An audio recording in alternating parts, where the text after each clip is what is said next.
Addendum.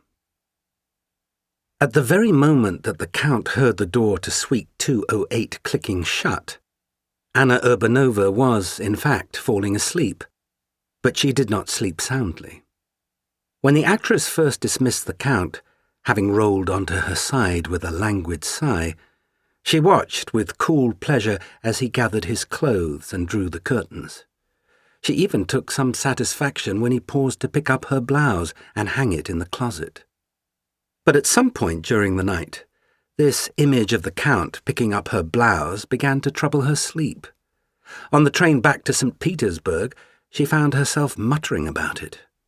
And by the time she returned home, it positively infuriated her.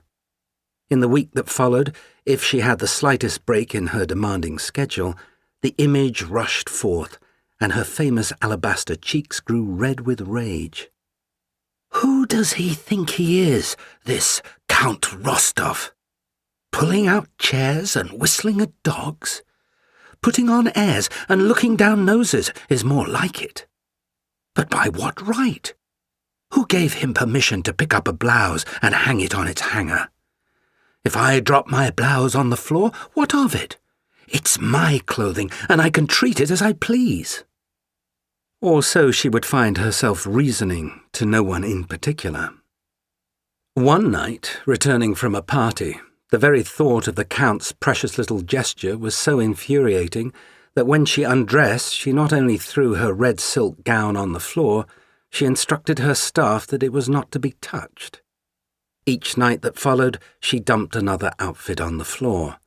Dresses and blouses of velvet and silk from London and Paris, the more expensive the better. Dumped here on the bathroom floor and there by the dustbin. In a word, wherever it suited her. After 2 weeks, her boudoir began to look like an Arabian tent with fabrics of every colour underfoot. Olga, the 60-year-old Georgian who had met the Count at the door of Suite 208 and who had faithfully served as the actress's dresser since 1920, initially eyed her mistress's behaviour with seasoned indifference. But one night, when Anna had dropped a blue backless dress on top of a white silk gown, Olga observed matter-of-factly, "My dear, you are acting like a child.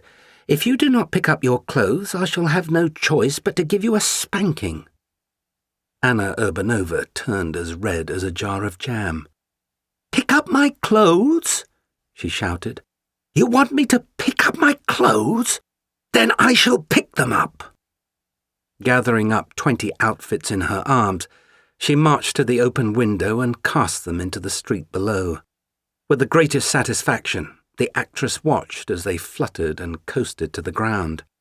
When she wheeled about to confront her dresser in triumph, Olga coolly observed how entertained the neighbours would be by this evidence of the famous actress's petulance. Then she turned and left the room. Switching off the lights and climbing into bed, Anna sputtered like a candle. "What do I care what the neighbours will say about my petulance? What do I care what St. Petersburg will say, or all of Russia?" But at 2 a.m, having tossed and turned, Anna Urbanova tiptoed down the grand staircase, slipped out into the street, and gathered up her garments one by one.